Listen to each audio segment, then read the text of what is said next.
situation économique bu ñoŋ. ci condition de vie yu ñoŋ. ci condition de travail yu ñoŋ. au lieu de cela tey dañuy indil coow bu nga xamante ni mu ngi déparé ci un président de la République. et son premier ministre. Oui. On peut dire que c'est inédit. Mais c'est pas la première fois. Parce que j'entendais même la fois passée Abdoulaye Wade nous parler des problèmes des premiers ministres avec le président de la République. Il a même cité un proverbe qui me touche beaucoup. Il a dit que il y a un grand savant qui disait que ou bien le malheur des premiers ministres. Ok. Donc coow loolu noonu ñëw ci Sénégal. mais da ngay xool coow loolu fu mu fekk Sénégal fan la Sénégal toll woon ba coow loolu dab ko. tey Sénégal ñu ngi toll ci nekk ci nawet wala ñu génn ci nawet. ñu gis mbënn mi ni mu def ren Sénégal. ñu gis Touba. ak yeneen barab yu mel ni moom. situation économique bi. mu ngi à terre presque. au lieu que ñu wax ci loolu. au lieu que les dirigeants yi ñu fal ñu am le sens de la responsabilité étatique. le sens du devoir. le sens de xam ni nit ñi dañ leen fal ci ay urgence xam ni nit ñi bi leen di falu ñu leen ci dañoo rafet wala dañoo xaritoo non non. dañ leen di fal ci benn discours bu ñu diggoon Sénégalais. peut-être un discours de rupture. et rupture boobu sax man ni ñu ko tuddee woon damaa jàpp ne loolu du rupture. parce que à chaque fois man dama naan wax ni la rupture doit être ça doit être lieu elle doit être douce et stratégique. elle ne doit pas être brutale. léegi coow loolu nag li ko indi nekk ci diggante un premier ministre et son président. vraiment dañ koy déplorer. dañ koy déplorer. di ko ñaawlu. mais nag un premier ministre comme Ousmane Sonko. ñu gis ko ni mu ute nguur. tey bu ñëwee ba lii xew man bettu ma. ah bon comment ça pourquoi. parce que dafa nekk premier ministre bu nga xamante ni. ba ñu ut nguur dafa am nu mu ko doon utee. di tuumaal ay nit. di attaquer les institutions de la République. di tudd ay rapport di tudd ay armée attaquer l'institution judiciaire. donc tey jii kooku noonu su toogee nga gis terrain meeting bi keroog wax yu fi doon wax. kon ça veut dire bu indee coow ci entre moom ak premier ministre. vraiment loolu warul benn Sénégalais.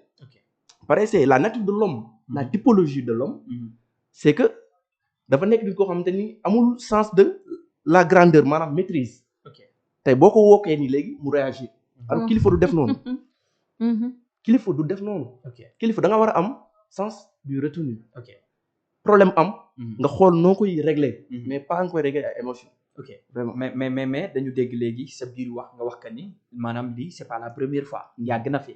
te itam mën nañu citer le cas de Abdou Diouf. avant Abdou Diouf sax mën nañu wax Senghor ak ki nga xam ni moo di Mamadou Dia. mën nañu wax aussi Ablaye Wade Idrissa Seck.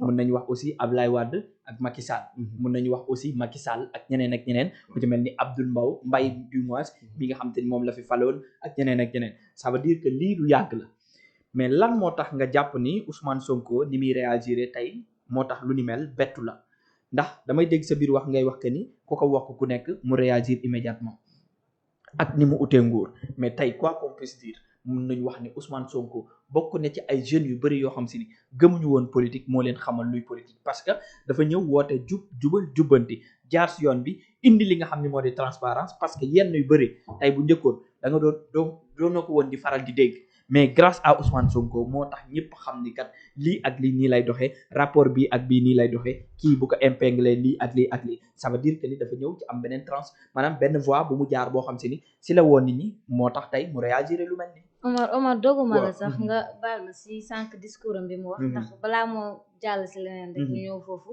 muy comme li nga wax si Ousmane Sonko ni mu wutee nguur mais Ousmane Sonko il a participé si l'éveil des consciences de la jeunesse tey jii sans Ousmane Sonko c'est-à-dire tey soo nee ni mu wutee nguur dafa tudd ay rapport dafa tudd ay institution dafa tudd ay si armée bi mais quoi qu'on puisse dire tout ce qu'il faisait c'était de dénoncer c'est-à-dire il voulait seulement que la jeunesse soit consciente du système que la jeunesse soit consciente de ce qui se passe réellement si ëttu politique bi donc pour man loolu logique la surtout soo nee da ngaa bëgg indi rupture pour dégager li nga xam te mooy système bi fi nekkoon c'est-à-dire ku ne xam nañ de 1960 à nos jours comme ni ma koy répéter à chaque fois ñun dañuy dund ci système politique boo xamante ne ni li koy engendrer mooy mal gouvernance corruption ainsi de suite tey jii moom mu ñëw woote rupture est-ce que tamit loolu nekkul ci logique am la nekk au lieu ñuy wax naan ni mu wutee nguur. c'est que xam nga fii Sénégal la majeure partie de la jeunesse ils sont victimes de leur inconnaissance. Vous voyez Ousmane Sonko bi muy ñëw politique dafa fekk jeunesse bu nga xamante ni ils ne sont pas bien préparés. am ñu nga xamante ni nekk nañ ay étudiants jàng nañ mais amuñu xam-xam. am ñu nga xamante ni ils n'ont pas le sens critique de l'analyse d'un discours. par Ousmane Sonko tout d'abord indi fi lu bees. ci politique indi fi lu bees. lan moo tax parce que gis nga fii Sénégal ñu bëri dañuy wax te duñu gëstu réellement histoire du Sénégal. Sénégal lan la woon. avant 1960 bi ñu amee suñu indépendance. tout à l'heure on a parlé des événements de Diouf. et de. non astafurlah de Mamadou Dia et de Senghor. mais avant Mamadou Dia et Senghor. y avait Senghor et Lamine Gueye.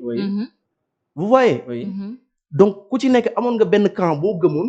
nekkoon ci benn ligne éditoriale bu nga xamante ni jàpp nga ni kat Sénégal nii la war a doxe ku ci nekk di ko ut. mais utuñu ko woon ak méthode bii ñu ko passé di ko ute. mais quelle méthode. nga ñëwaat ci entre Senghor et Mamadou Dia. ci dañu woon moom dafa bëgg comme Sonko li muy wax état parti. alors Senghor moom d'accord woon ci état parti. vous voyez. ñu am ñoom ñaar ay différences seen biir. mais puisque ñun on est dans un régime présidentiel fort. mais Senghor a utilisé ce régime présidentiel là pour mën a tegaat réew mi si yoon. pour mën a indi démocratie.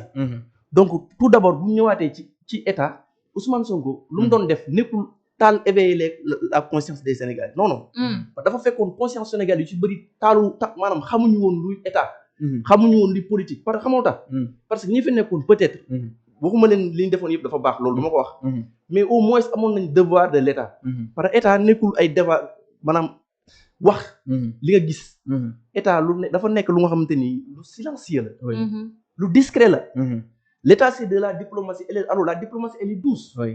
bu dee xam nga lan mooy état nag waxuma nag boo xamul loo état. parce que fii Sénégal nekk fii. ku nga xamante ni daan naan la kii dafa ay si état wala si ay gouvernement dafa yomb. parce que ñu si bëri jànguñu xamuñu lan mooy état. L'état ne connaît pas les amis. L'état ne connaît pas l'émotion. L'état c'est le sens de la responsabilité. nga dal. xam li ngay utiliser. yow ci sa ay politique. soit le hard power wala soft power wala nangam par man ku ci mel ni man damaa gëm diplomatie. man damaa gëm négociation. damaa gëm tey réew mi bu am problème ñu toog autour d'une table waxtaane ko. mais Ousmane Sonko taalul xelu Sénégalais de. da doon jaxasi xelu Sénégal yi lan moo tax man da doon jaxasi xelu Sénégal yi. parce que boo waxee ni da doon wane gars yi mal gouvernance bi ñu doon def affaire yooyu noonu. non man gëm naa ne wanewul dara. mais da doon jéebaane. li koy wane mooy. waxoon na fi Aliou Sall jaay na pétrole Sénégal. Sénégal yëpp ku nekk di laaj Aliou Sall suñu 400000. loolu fu mu toll débat boobu noonu kenn waxatu si. waxoon na 2016 Macky Sall jaay na pétrole bi. mais li mu gën a wax sax récemment. ci Terra meeting bi. mu ni moom am na benn rapport bu nga xam rapport IGE. bu nga xamante ni moom dañ kaa génne woon ci circuit mu topp ko. ba jot ko. envoyé un copie. au président de la République. donc qui connaît l'État.